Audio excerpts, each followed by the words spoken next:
आज दिन भर आपने एबीपी न्यूज पर सबसे तेज और सबसे सटीक नतीजे और रुझान देखे। अब नतीजे आना शुरू हो चुके हैं, या यूं कहें कि अब कुछ नतीजे आना बाकी हैं। और लगातार अभी तक जो तस्वीर निकलकर सामने आई, 292 सीट पर एनडीए आगे है, 233 सीट पर कांग्रेस और 18 पर अन्य।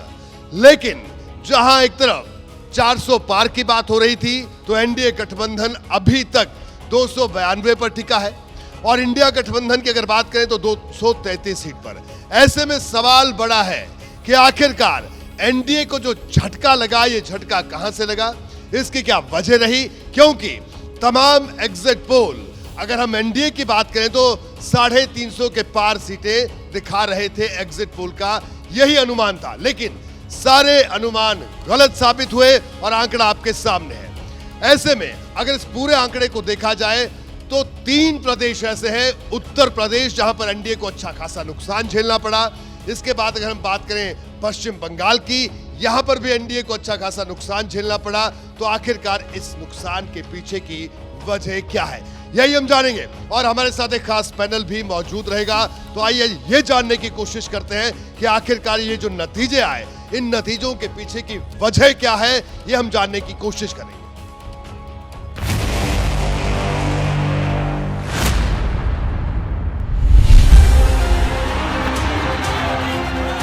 संविधान को बचाने का पहला और सबसे बड़ा कदम ले लिया है। यूपी का फ्रंट, बीजेपी पकड़ न पाई अंडर करंट। इंडिया गठबंधन जिंदाबाद। अयोध्या, चित्रकूट, प्रयाग, बीजेपी पर क्यों गाज? क्या हार में क्या जीत में, किंचित नहीं भयभीत में। संघर्ष पथ पर जो मिले, ये भी सही वो भी सही, वरदान मांगेंगे। जहां बड़ी उम्मीद, वहीं पर अटकी जीत। उत्तर प्रदेश में जो हुआ है वो नतीजे हमारे लिए अप्रत्याशित हैं। अयोध्या में बीजेपी हार गई। देश की जनता ने नरेंद्र मोदी जी को नकारा है। महाराष्ट्र में कागज के शेर, बीजेपी की उम्मीदें ढेर। असली नकली की जंग, नतीजे से बीजेपी दंग। उद्धव की दहाड़, भतीजे पर भारी शरद पवार। महंगाई, बेरोजगारी और भ्रष्टाचार को इस देश की जनता ने रिजेक्ट किया है। नरेंद्र मोदी जी का भी अभिनंदन करता हूं। तीसरी बार प्रधानमंत्री बनेंगे। गठबंधन के शिवसेना जो है उनके साथ है। बंगाल में ममता मैजिक, नहीं चली बीजेपी की ट्रिक। दीदी का ज्वार फाटा, बीजेपी को बड़ा घाटा। पश्चिम बंगाल का चक्रव्यूह, बीजेपी विजय से दूर। इंडिया जीता है और मोदी हारा है। नतीजे के पीछे की खबर, 24 का दूर तक असर। इससे पहले कि हम चर्चा की शुरुआत करें, इस वक्त की बड़ी खबर आ रही है। बड़ी खबर ये कि कल सुबह 11:30 बजे मोदी कैबिनेट की बैठक हो सकती है। सूत्रों के हवाले से इस वक्त की बड़ी खबर। और 9 जून को हो सकता है शपथ ग्रहण समारोह। ये इस वक्त की बड़ी खबर सूत्रों के हवाले से आ रही है कि 9 जून को शपथ ग्रहण समारोह हो सकता है। तो खैर, अभी हम बात कर रहे थे इस आंकड़े की कि आखिरकार 292, जिसमें भारतीय जनता पार्टी 240 सीट है, बीजेपी को नुकसान होता हुआ साफ तौर पर दिख रहा है। इसकी वजह क्या है, यह जानने के लिए एक बड़ा पैनल हमारे साथ मौजूद है। हमारे साथ, अब मैं आपको अपने पैनल से रूबरू करवा दूं। हमारे साथ चेतन भगत जी मौजूद हैं, जाने माने लेखक हैं। चेतन जी, आपका स्वागत है। इसके अलावा विजय त्रिवेदी साहब हमारे साथ मौजूद हैं, मनोज राजन त्रिपाठी हमारे साथ मौजूद हैं, प्रदीप सिंह जी हैं, राकेश शुक्ला साहब हमारे साथ मौजूद हैं, और प्रदीप भाटी समाजवादी पार्टी के प्रवक्ता, जो कि आज काफी खुश होंगे। उनसे इस खुशी की वजह और तमाम चीजें भी जानेंगे। साथ ही साथ विनोद अग्निहोत्री साहब हमारे साथ मौजूद हैं, उनसे भी बात करेंगे, और संदीप सोनवलकर। और इसके अलावा हमारे साथ मौजूद हैं अभय दुबे साहब भी। आप सबका स्वागत है। लेकिन इससे पहले तमाम मेहमानों के पास चले, आइए जल्दी से वो वजह जानने की कोशिश करते हैं जिनका हम जिक्र कर रहे हैं, क्योंकि हम बात सबसे पहले उत्तर प्रदेश की कर रहे हैं। क्या है वो उत्तर प्रदेश की वजह? देखिए, राम मंदिर का मुद्दा बेअसर रहा, ये सबसे बड़ा सवाल उठ रहा है। क्या आरक्षण का कांटा था जो ये स्थिति भारतीय जनता पार्टी एनडीए के सामने आ गई, या संविधान बदलने का जो आरोप लगा, क्या उस आरोप की काट बीजेपी नहीं खोज पाई? इसके अलावा पेपर लीक, जो कि उत्तर प्रदेश के लिहाज से एक बड़ा मुद्दा था, ये तमाम वो बातें हैं। तो आइए चर्चा की शुरुआत करते हैं। सबसे पहले चेतन भगत साहब, ये जो 400 पार की बात हो रही थी, 370 की बात हो रही थी, लेकिन फंस गया पूरा का पूरा मामला, क्या वजह आप मानते हैं? एक वजह तो नहीं होती, बहुत वजह है। आपने जो लिखा जैसे वहाँ पे, आई थिंक कहीं ना कहीं बैकवर्ड कास्ट का वोट नहीं मिला, कहीं ना कहीं पेपर लीक का इशू है, कहीं ना कहीं लोगों को कुछ और मुद्दे थे और लोगों को लगा कि सरकार जो मुद्दों पे फोकस कर रही है वो नहीं है। यूपी है, अखिलेश भैया ने किया है कमाल वहाँ पे। हालांकि परफॉर्मेंस बीजेपी की अच्छी है, लेकिन खुद 400 पार बोल के और एग्जिट पोल्स ने फिर 400 दे के ऐसा लग रहा है कि उन्होंने अच्छा नहीं करा है, जबकि नंबर 1 पे वही आए हैं। जी बिल्कुल, लेकिन नुकसान बड़ा हुआ। प्लीज सर बैठिए। विजय जी, क्या कहेंगे आप? देखिए, उत्तर प्रदेश में समाजवादी पार्टी और कांग्रेस का प्रदर्शन। समाजवादी पार्टी तो है ही, किसी ने कोई कांग्रेस को कह रहा था 2 सीट 3 सीट पर ही चुनाव लड़ रही है, लेकिन इस वक्त भी अभी हालांकि कई सीटों पर गिनती जारी है, लेकिन 6 सीट कांग्रेस। कांग्रेस ने बहुत अच्छा प्रदर्शन किया है, समाजवादी पार्टी ने भी अच्छा किया है, लेकिन जैसे आपने जिक्र किया, इनको देखना पड़ेगा कि जो 2 मुद्दे खास तौर से रहे। एक तो ये हुआ कि राम मंदिर का जो मुद्दा था, जो उस तरह से असर होना चाहिए वो नहीं हुआ, लेकिन आरक्षण, संविधान बदलना और जाति, ये तीनों मुद्दे एक साथ रहे और उसका नुकसान भारतीय जनता पार्टी को उठाना पड़ा। कि 400 पार के नारे से नुकसान हुआ कि संविधान बदलने की बात हो रही है, संविधान बदलने की बात हो रही है तो जातिगत आरक्षण की बात पर भी वो चक्कर हुआ, और समाजवादी पार्टी ने जातियों के आधार पर बहुत बेहतर तरीके से टिकटों का बंटवारा किया और ये कॉम्बिनेशन जो है वो ज़्यादा बेहतर तरीके से काम कर पाया। लेकिन बीजेपी को उम्मीद थी कि राम मंदिर का मुद्दा चल जाएगा, वो नहीं चल पाया। बड़ी दिलचस्प बात आपने कही, राम मंदिर का मुद्दा। प्रदीप जी, राम मंदिर की अगर बात करें, लेकिन अगर हम फैजाबाद और उसके आसपास की सीटें देखें, बस्ती की बात करें, हम अंबेडकर नगर की बात करें, सब सीटें भारतीय जनता पार्टी हार गई। तो ये अपने आप में एक बड़ी बात है। जिस मुद्दे को लेकर बीजेपी को लग रहा था कि शायद ये बड़ा मुद्दा बनेगा, क्या वो मुद्दा ही नहीं रहा? नहीं, उत्तर प्रदेश में न हिंदुत्व का मुद्दा चला, न विकास का मुद्दा चला। आरक्षण खत्म होने का डर चला और इसको नीचे तक पहुंचाने में, उस समाज के तक पहुंचाने में जिसको इसका डर था, उसमें सबसे बड़ी भूमिका निभाई समाजवादी पार्टी ने। लेकिन मेरा मानना है समाजवादी पार्टी की सफलता में सबसे बड़ा योगदान कांग्रेस पार्टी का है। अगर कांग्रेस पार्टी के साथ अलायंस ना होता तो दलित वोट जो है समाजवादी पार्टी के साथ इतनी बड़ी संख्या में न जाता। तो दलित मुस्लिम जो नया जुड़ा, जो मुस्लिम तो वैसे भी समाजवादी पार्टी को मिलता है, लेकिन कांग्रेस की वजह से पूरा कंसोलिडेट हो गया और पोलिंग सबसे ज़्यादा 80% से ज़्यादा पोलिंग हुई। उसका फ़ायदा जो है समाजवादी पार्टी को ज़्यादा मिला। तो इसलिए ये सबसे बड़ा मुद्दा जो नीचे तक पहुंचा और बीजेपी उसकी कोई काट कर नहीं पाई, लोगों को समझा नहीं पाई, भाप भी नहीं पाई। उसको नहीं लगा कि इसका इतना बड़ा असर होने जा रहा है। उसको लगा कि इस मुद्दे को एक अवधि से ज़्यादा जो है तूल नहीं देना चाहिए, उससे उसका ऐसा ना हो कि प्रचार होने लगे, तो उसकी काट नहीं कर पाई बीजेपी, उसका नुकसान हुआ। बिल्कुल। मनोज जी, प्रदीप जी को आपने सुना, तो अभी तक जो बात, चाहे विजय जी ने बात की, प्रदीप जी ने बात की, भारतीय जनता पार्टी गेज नहीं कर पाई। राम मंदिर की बात करते रहे, डबल इंजन सरकार की बात करते रहे, लेकिन कांग्रेस और समाजवादी पार्टी, यानी अगर पॉलिटिकल कॉम्बिनेशन की बात करें, हम लोग ये चर्चा करते थे 19 में कि सपा और बसपा का लीथल कॉम्बिनेशन है। तो ये कौन सा कॉम्बिनेशन है बताइए, कांग्रेस और सपा का? शायद बड़े बड़े पॉलिटिकल पंडितों ने भी नहीं सोचा होगा कि सपा और कांग्रेस का ये गठबंधन इतना फ्रूटफुल साबित होगा, जो कि एक बार फेल हो चुका है। जी, जो कि एक बार फेल हो चुका है, लेकिन इस बार हुआ क्योंकि 17 के चुनाव में बुरे हाल से।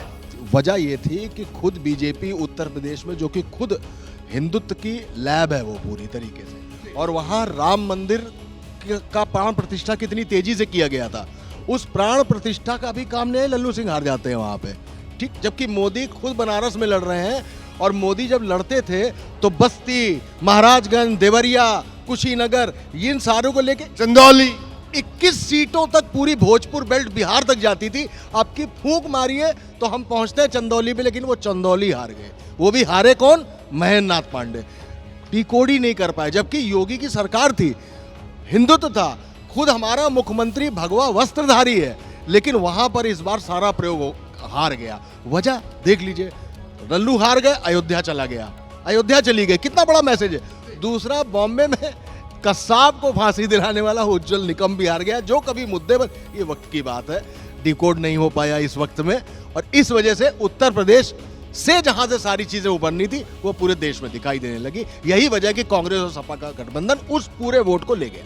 जी राकेश जी, अभी सब लोग जो बात कर रहे हैं कि सपा और कांग्रेस का गठबंधन एक सही साफ जो नतीजे सामने हमारे, वो साफ तौर पर तस्दीक करते हैं इस बात की, लेकिन बार बार में सवाल यही है कि बड़ी वजह कि भारतीय जनता पार्टी के इसको गेज ही नहीं कर पाई।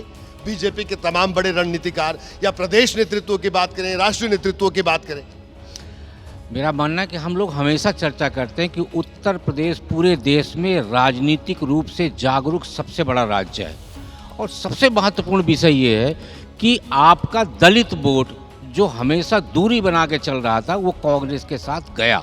ये एक बड़ा शोध का विषय है, और उसका कारण ये है कि 2022 के विधानसभा चुनाव में 400 विधानसभाओं में 399 विधानसभाओं में कांग्रेस की जमानत जब्त हो गई, सिर्फ प्रमोद तिवारी की बेटी जीती। और इसके बाद भी उत्तर प्रदेश में कांग्रेस का प्रदर्शन बहुत अच्छा होना ये साबित करता है कि जो बसपा का वोट बैंक था वो अब अपना घर बदल रहा है, और अब मुझे लगता है वो घर वापसी कर रहा है। रही बात सपा और कांग्रेस के गठबंधन की, तो सपा और कांग्रेस के गठबंधन से कांग्रेस से सपा को फायदा हुआ है और ना हुआ हो, लेकिन कांग्रेस को फायदा जरूर हुआ। क्यों? क्योंकि जो सपा का वोटर था वो भी कांग्रेस के साथ आया, जबकि पिछले गठबंधन में समाजवादी पार्टी को बहुजन समाज पार्टी का वोट नहीं गया था। तो उत्तर प्रदेश में जो बदली हुई राजनीति है वो कुल मिला के मुझे लगता है एक राजनीतिक शोध का विषय। बिल्कुल, और उत्तर प्रदेश में राजनीति बदल गई, इस बात से भी इनकार नहीं किया जा सकता। विनोद जी क्या कहेंगे? कांग्रेस पर दलितों ने भरोसा किया, भारतीय जनता पार्टी पर नहीं किया, अपनी परंपरागत अगर वोट बैंक की बात करें जो बसपा क्लेम करती है उस पर भी नहीं किया। इसकी बड़ी वजह क्या मानते हैं? देखिए, 2019 में जो सपा बसपा का गठबंधन बना था तो हम सभी मान के चल रहे थे कि वो बड़ा लीथल गठबंधन है, और उसमें जो है जिस तरह 1993 में एक मजबूत रिजल्ट आया था वैसा ही आएगा, लेकिन वो उसके अपेक्षित परिणाम वैसे नहीं आए, क्योंकि दलितों ने समाजवादी पार्टी को वोट नहीं दिया, और ये शिकायत अखिलेश यादव की हमेशा रही। इस बार क्या हुआ? इस बार कांग्रेस और सपा का गठबंधन जब हुआ तो लग रहा था कि चूंकि कांग्रेस का कोई जनाधार नहीं है और सपा का जनाधार है तो खाली मुस्लिम वोटों का बिखराव रुकेगा, बाकी कोई बहुत ज़्यादा फर्क नहीं पड़ेगा।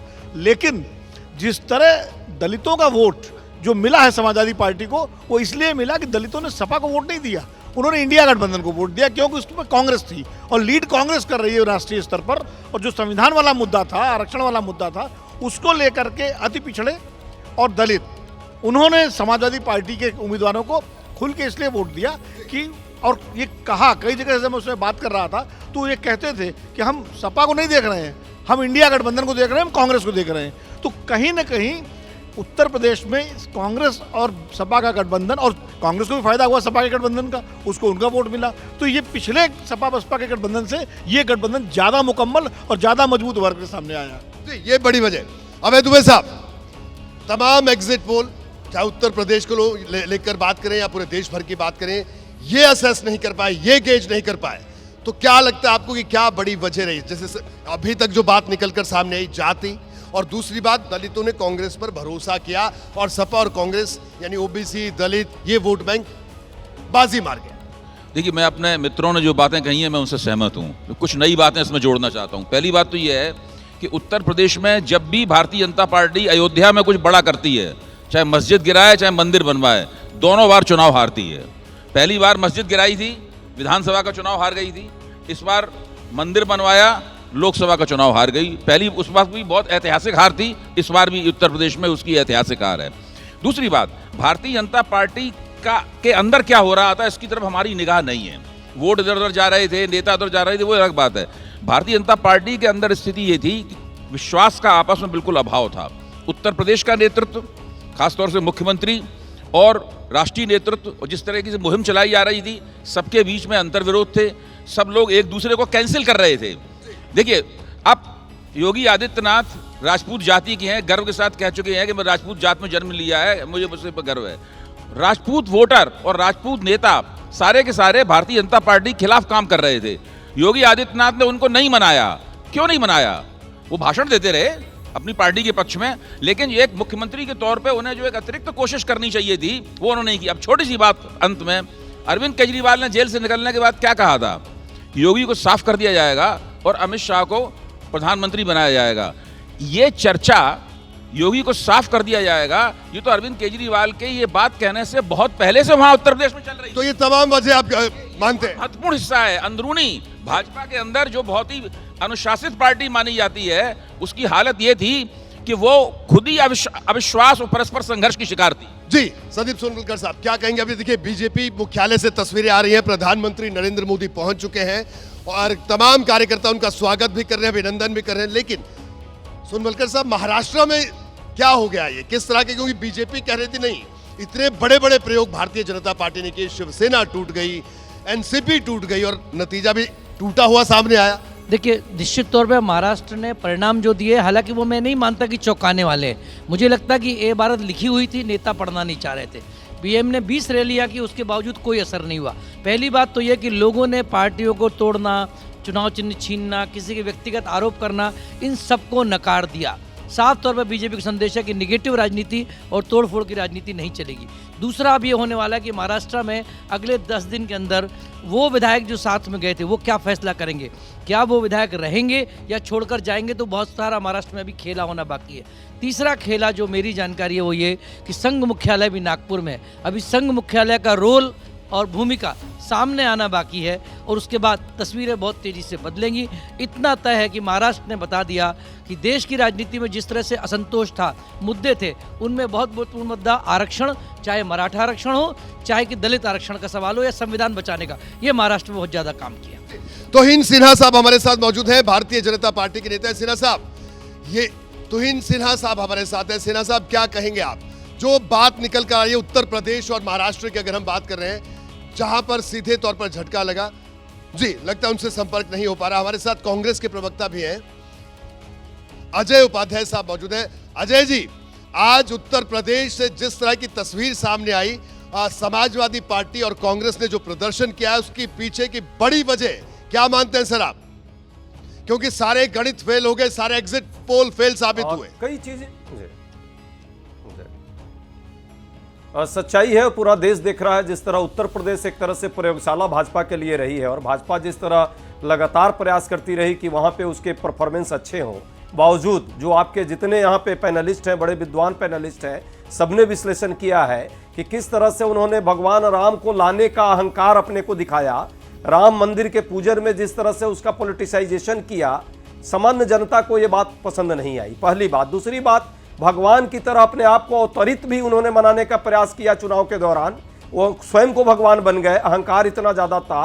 और कुछ लोगों ने तो भगवान को ही मोदी जी का भक्त बता दिया इनके लोगों ने।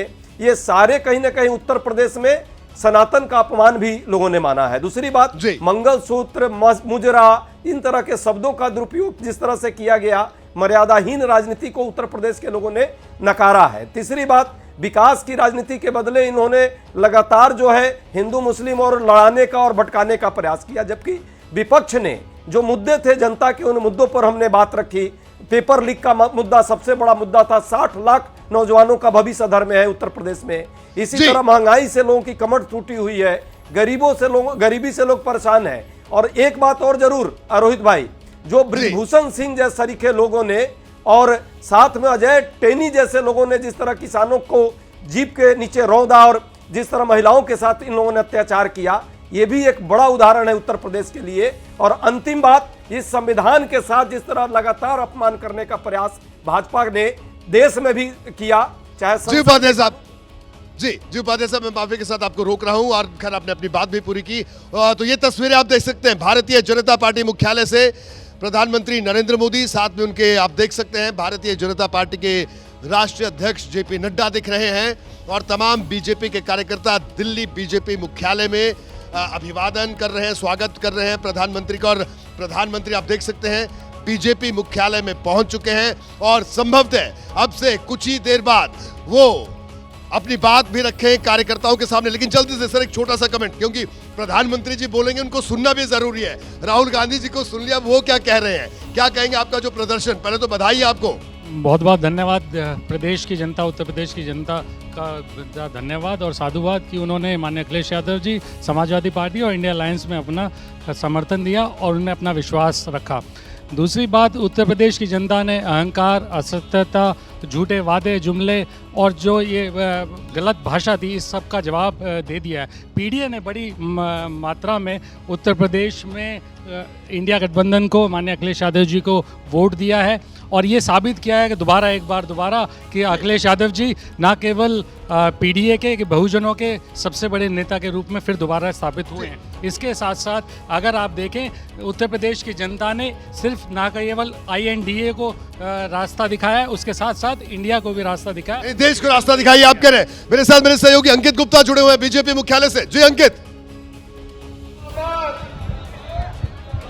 बिल्कुल रोहित, प्रधानमंत्री नरेंद्र मोदी पहुंच चुके हैं और यहां पर प्रधानमंत्री नरेंद्र मोदी जिंदाबाद के नारे लग रहे हैं, क्योंकि बीजेपी के कार्यकर्ताओं नेताओं का साफ तौर पर यही कहना है कि एनडीए भले ही 300 का आंकड़ा ना पार कर पाया हो, बीजेपी भले ही 272 का आंकड़ा ना पार कर पाई हो, फिर भी एनडीए के पास बहुमत है। और ये जो तस्वीरें हम आपको दिखा रहे हैं, ये बीजेपी के विस्तार कार्यालय की है, जहां पर कार्यकर्ता शाम को 5 बजे से पहुंचना शुरू हो गए थे। इस वक्त हम देख सकते हैं जो कार्यकर्ता तो यहाँ पर मौजूद है ही, लेकिन अगर मैं बात करता हूँ मंच की, तो मंच पे केंद्रीय गृह मंत्री अमित शाह, JP नड्डा, प्रधानमंत्री नरेंद्र मोदी और जो विनोद तावड़े हैं, वो उन्होंने जो मंच संभाल साइन बना करके लोगों का अभिवादन स्वीकार करते हुए, क्योंकि प्रधानमंत्री को भी बखूबी पता है कि भले ही जो मन नतीजे ना आए, तो पूर्ण बहुमत का आंकड़ा था, बीजेपी अपने आप ना पार कर पाई हो, लेकिन 300 सीटों के आसपास एनडीए पहुंच रहा है। 290 सीटों से ज्यादा एनडीए पहुंच रहा है और बहुमत का आंकड़ा जो 272 का है, उसको पार करके एनडीए बिल्कुल अंकित, बिल्कुल ये तस्वीरें हम देख सकते हैं। प्रधानमंत्री तमाम बीजेपी कार्यकर्ताओं का अभिवादन स्वीकार करें। प्रदीप जी, एक बार फिर से बीजेपी मुख्यालय से जो ये तस्वीरें आ रही हैं, यानी पूरी तरह से तमाम कार्यकर्ताओं के बीच जाकर जो सीटें भले ही कम हुई हो, लेकिन ये संदेश देने की कोशिश। बिल्कुल, वो अपने कार्यकर्ताओं में उत्साह भरने की कोशिश कर रहे हैं। बीजेपी की सीटें भले कम हो गई हों, लेकिन एनडीए सरकार बनाने की स्थिति में एनडीए को बहुमत मिला है और हम सरकार बनाने जा रहे हैं। विजय जी, क्या कहेंगे इन तस्वीरों पर आप? इन तस्वीरों का मतलब कि एक फाइटर जो है ना, हमेशा ऐसा ही करता है और कार्यकर्ताओं में उत्साह भरने के लिए जरूरी है। यदि आज प्रधानमंत्री नहीं आते, क्योंकि हर चुनाव नतीजों के बाद प्रधानमंत्री वहां पहुंचते हैं, तो लगता है कि ये हार है। वो हार नहीं है और एक सरकार बनाने के लिए मौका मिला है। 60 सीटें भले ही वो हार गए हो, लेकिन भारतीय जनता पार्टी को एक बात नोट कर लीजिए कि वो पूरे पैन इंडिया पार्टी इस चुनाव में बन गई है। हालांकि उत्तर प्रदेश ने उसका बड़ा नुकसान किया है, लेकिन बहुत जगह पर उसके जो फुटप्रिंट्स हैं वो बड़े हैं। बिल्कुल। मनोज जी, क्या कहेंगे? तमाम वरिष्ठ पत्रकार हमारे साथ मौजूद हैं, सालों का तजुर्बा, तस्वीरों को आप पढ़ते हैं, इन तस्वीरों में क्या देख रहे हैं मनोज जी? मैं इसमें देख रहा हूं कि एक जोश भरने की कोशिश दोबारा से है, क्योंकि है तो शोल्डर डाउन तो है ही है इसमें, लेकिन अगर ऐसा नहीं करेंगे तो करेंगे क्या? क्योंकि आगे जैसा बताया कि पैन इंडिया पार्टी बन गई है, उत्तर प्रदेश से नुकसान हुआ है, तो आना तो पड़ेगा, बॉडी लैंग्वेज दिखानी तो पड़ेगी, क्योंकि नहीं दिखाएंगे तो उसके बाद फिर हश्र। और जी प्रदीप जी, सॉरी राकेश जी, माफी चाहूंगा। देखिए, जश्न तो बनता है। एक चेहरा भारतीय जनता पार्टी का, जो भारतीय इतिहास में नेहरू जी के बाद तीसरी बार सरकार बनवा रहा हो, तो जश्न तो बनता है। और मुझे लगता है ये वही जश्न है, क्योंकि सिर्फ नरेंद्र मोदी जी के चेहरे पे ही 250 के आसपास भारतीय जनता पार्टी जीती है। और इसके अलावा जो एनडीए की सीटें आई हैं और 300 के लमसम पहुंची हैं, उसमें भी नरेंद्र मोदी जी का ही योगदान है, क्योंकि एनडीए के घटक दल भी मोदी के ही नाम पे जीते हैं। जी विनोद जी, क्या कहेंगे इन तस्वीरों पर और बॉडी लैंग्वेज? देखिए भाई, उड़ीसा में भाजपा की सरकार बनी है, ये उसकी उपलब्धि है, और इस आंध्रा में वो सहयोगी दल के रूप में आई है चंद्रबाबू नायडू के अभी। और रही बात ये कि अब जश्न की तैयारी चूंकि इतने एडवांस में हो गई थी और ये मान के ही चला जा रहा था कि सब कुछ वैसा ही होगा जैसा हमने सोचा है, तो अब सारा ऑर्डर हो गए, लोग आ गए, जनता आ गई, कार्यकर्ता आ गए, फूल वूल का सब इंतजाम हो गया, तो सब खाली चला जाए। उससे बेहतर है कि एक जश्न मनाओ और जश्न मना करके मैसेज दो कि हम मतलब भले सीटें कम हुई हो, लेकिन हमारा मनोबल बना हुआ है।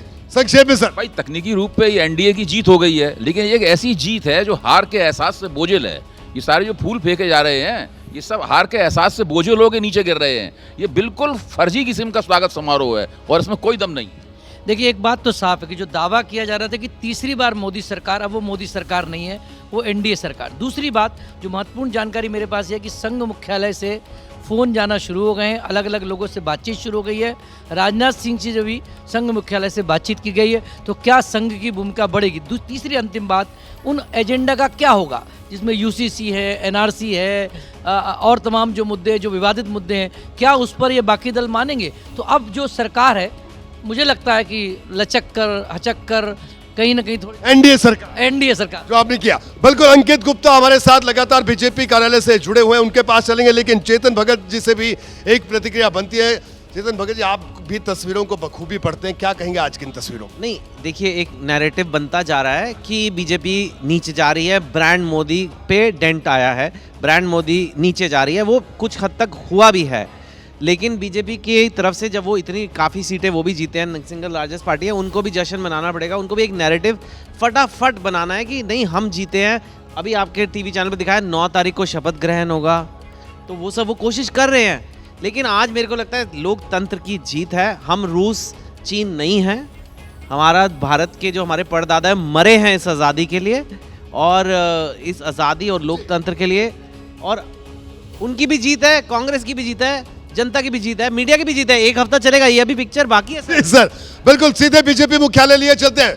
बीजेपी के राष्ट्रीय अध्यक्ष जगत प्रकाश नड्डा बोल रहे हैं। एनडीए को अपना आशीर्वाद दिया और प्रधानमंत्री मोदी जी के नेतृत्व को आगे बढ़ाने का काम किया। ऐसे करोड़ों करोड़ों देशवासियों को मैं पार्टी की ओर से बहुत बहुत धन्यवाद देता हूं। हम जानते हैं देश ने एक नई करवट राजनीति में ली और एक नया इतिहास रचा है 2014 के पश्चात। हम जानते हैं कि 2014 के बाद मोदी जी के नेतृत्व में एक मजबूत सरकार बनकर के आई, मजबूत सरकार। और हमने देखा कि इस मजबूत सरकार को 2019 में फिर से भारत की जनता का आशीर्वाद मिला और देश के चाहे कोई आपदा आई, चाहे समस्याएं आई, चाहे गरीबों के उत्थान के विषय थे, प्रधानमंत्री मोदी जी की नीतियों को फिर से 2024 में आशीर्वाद देते हुए इस ऐतिहासिक घड़ी को हम देख रहे हैं, जब प्रधानमंत्री मोदी जी तीसरी बार लगातार प्रधानमंत्री बन रहे हैं। इस बात को भी हमने देखा, ये भी हम इसके अभी हम साक्षी हैं। मित्रों,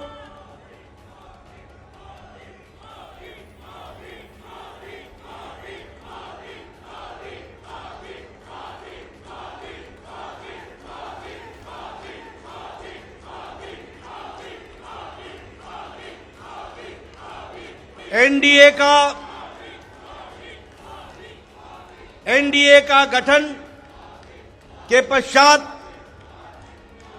ये कोई भी गठबंधन पहली बार भारत के राजनीति में तीसरी बार लगातार प्रधानमंत्री मोदी जी के नेतृत्व में सरकार बनाने जा रही है। और हम सब लोग खुशनसीब हैं कि हम उस ऐतिहासिक घड़ी के पल के चश्मदीद गवाह भी होंगे और साथ ही साथ उस पल को हम सब लोगों को देखने का सौभाग्य मिल रहा है।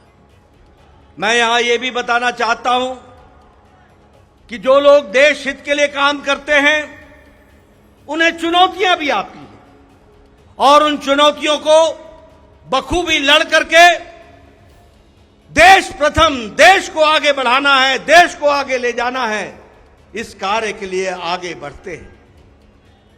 लेकिन कुछ लोग जिनके लिए खुद का स्वार्थ महत्वपूर्ण होता है और खुद के स्वार्थ के लिए स्वार्थपूर्ण गठबंधन करते हैं और स्वार्थपूर्ण तरीके से लोक लुभावने वायदे करके सरकार के नजदीक आना चाहते हैं, जहां ऐसे लोगों को देश की जनता सबक सिखाती है, वहीं इनका इकोसिस्टम जो देश के विकास के दृष्टि से जुड़ी हुई चीजें हैं उसको नकार देता है। बड़े बड़े राजनीतिक घटनाओं को दुनिया के सामने, देश के सामने उसको गलत तरीके से रखने का प्रयास करता है। हम बंगाल में 3 सीटों से बढ़कर के 77 सीट हो जाती हैं, उसकी चर्चा नहीं होती, कह देते हैं हम हार गए, भूल जाते हैं कि हमारे मत प्रतिशत कितने गुना बढ़े। और आज ही उड़ीसा में विशुद्ध पहली बार भारतीय जनता पार्टी की सरकार बन रही है, मोदी जी के नेतृत्व में। विशुद्ध भारतीय जनता पार्टी की सरकार मोदी जी के नेतृत्व में और उनके कुशल नेतृत्व के कारण वहां बन रही है। लेकिन कुछ लोग 30-40 सीटें जीत ले तो धूम मचाने लग जाते हैं और वो भूल जाते हैं कि देश किस तरीके से मोदी जी के साथ खड़ा है। इस बात को भी हमको ध्यान में रखना चाहिए। मैं आज के दिन प्रधानमंत्री जी को इस बात के लिए भी धन्यवाद देना चाहता हूं कि आपके नेतृत्व में नॉर्थ ईस्ट में हमने एक एक प्रदेश में अपना झंडा, एनडीए का झंडा गाड़ा। और आज मुझे खुशी होती है आपके साथ ये चर्चा करते हुए कि अरुणाचल प्रदेश में लगातार मोदी जी के नेतृत्व में तीसरी बार हमारी सरकार बन रही है, तीसरी बार सरकार।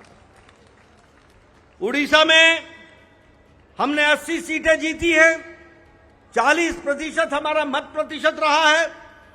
और उसी तरीके से लोकसभा में भी एक तरफा फैसला लोगों ने भारतीय जनता पार्टी और एनडीए के पक्ष में दिया है। मैं आपके साथ इस बात की भी चर्चा करना चाहता हूं कि आंध्र प्रदेश में हमारे अलायंस पार्टनर के साथ वहां भी एनडीए की सरकार बन रही है। इस तरीके से परिवर्तन हुआ है। मित्रों, केरल में भारतीय जनता पार्टी ने अपना खाता खोला है, जहां हम कहीं दूर दूर तक नहीं दिखते थे, दूर दूर तक नहीं दिखते थे, उस केरल में कमल खिला है और वहां भी एनडीए की उपस्थिति हो गई है। इसको भी हमको ध्यान में रखना चाहिए। हमारे वोट शेयर बढ़े हैं, हमारे प्रदेशों में वोट का शेयर भी बढ़ा है। और इसके साथ साथ मैं एक बात और कहना चाहता हूं। 2014 में यह बहुत ही ऐतिहासिक घटना घटी थी कि एक गरीब मां का बेटा भारत का प्रधानमंत्री बने थे और वो भारत की गुर्बत और भारत के अंदर रहने वाले गरीब लोगों की दुख उसको उन्होंने आत्मसात किया था। वो जानते थे गरीबी क्या है, वो जानते थे कि गरीबों का नेतृत्व करने की क्या आवश्यकता है, वह जानते थे कि देश को किस तरीके से आगे बढ़ाना है।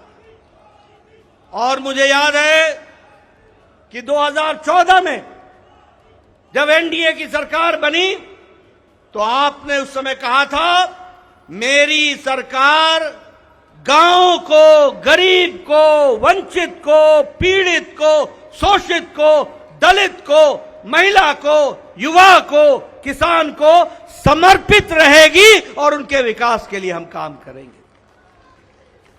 आज हम गौरव के साथ कह सकते हैं कि आज आयुष्मान भारत में 50 करोड़ लोगों को दुनिया का सबसे बड़ा हेल्थ कवरेज मिल रहा है और उनकी चिंता हुई है तो आदरणीय प्रधानमंत्री मोदी जी के नेतृत्व में हुई है।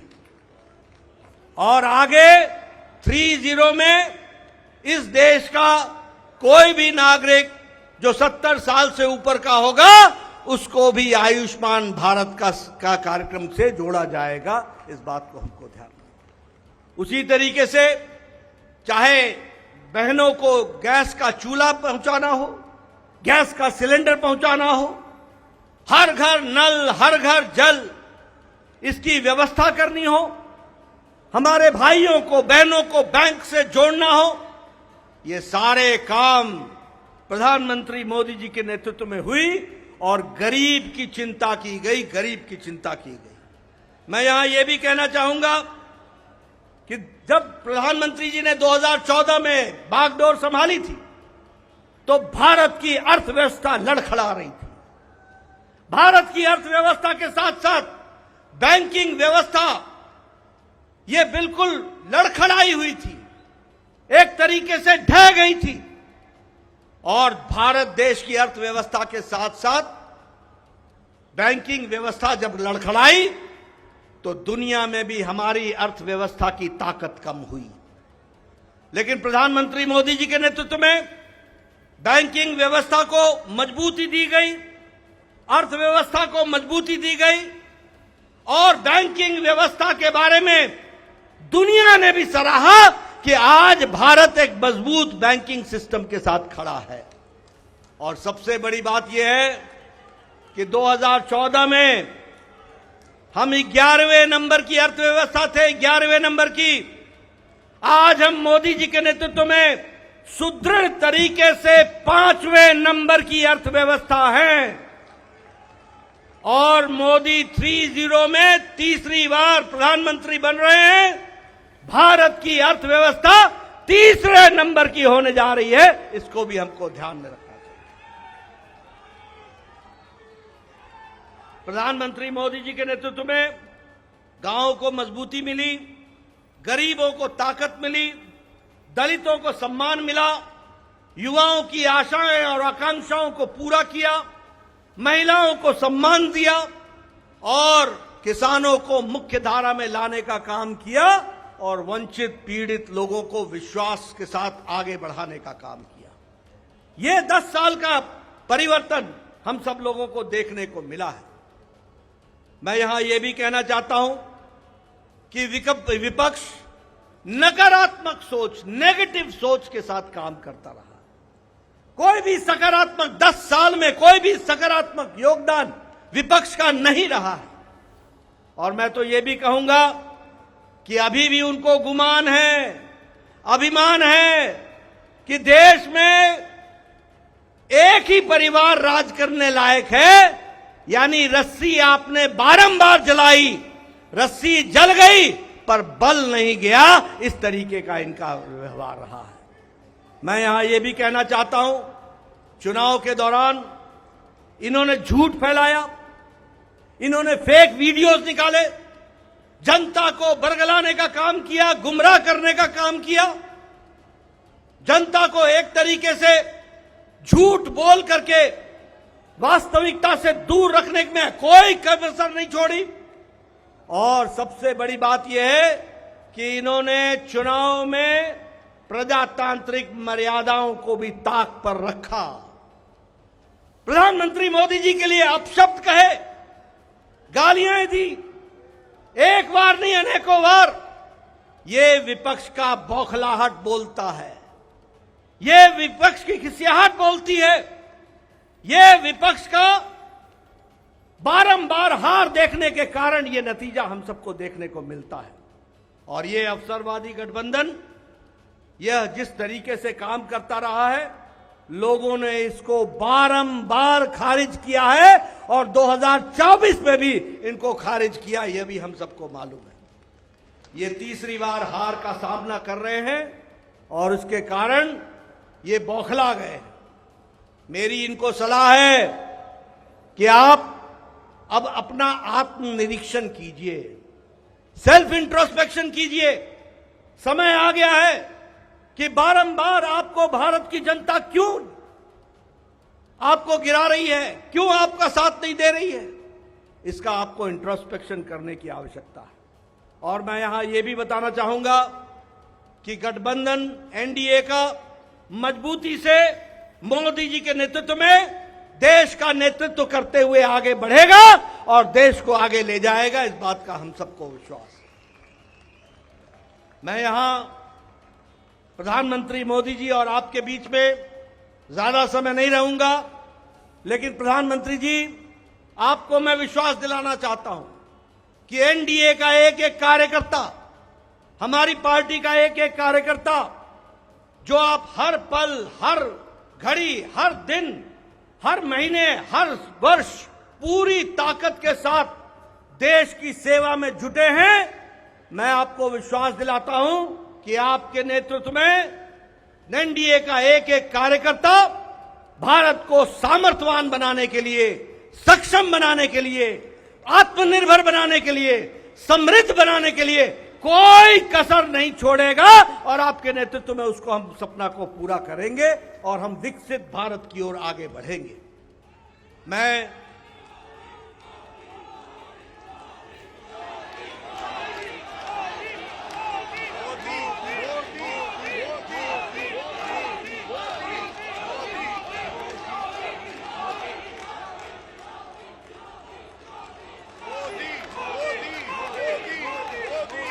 इसके पहले कि आदरणीय प्रधानमंत्री जी का हम सबको ऐसे ऐतिहासिक मौके पर मार्गदर्शन मिले, मैं उससे पहले देश के करोड़ों कार्यकर्ताओं की तरफ से, समग्र एनडीए परिवार की ओर से और देशवासियों की ओर से आदरणीय प्रधानमंत्री जी का माल्यार्पण करके, माला पहनाकर उनका स्वागत हम सब लोग करेंगे, ये मैं आपसे निवेदन करूंगा।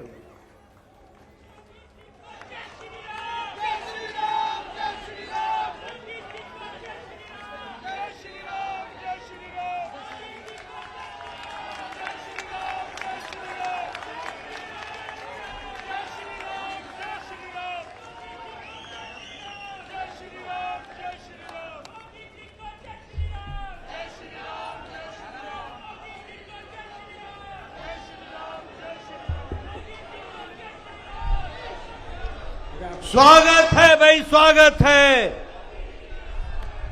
स्वागत है भाई, स्वागत है, स्वागत है भाई, स्वागत है।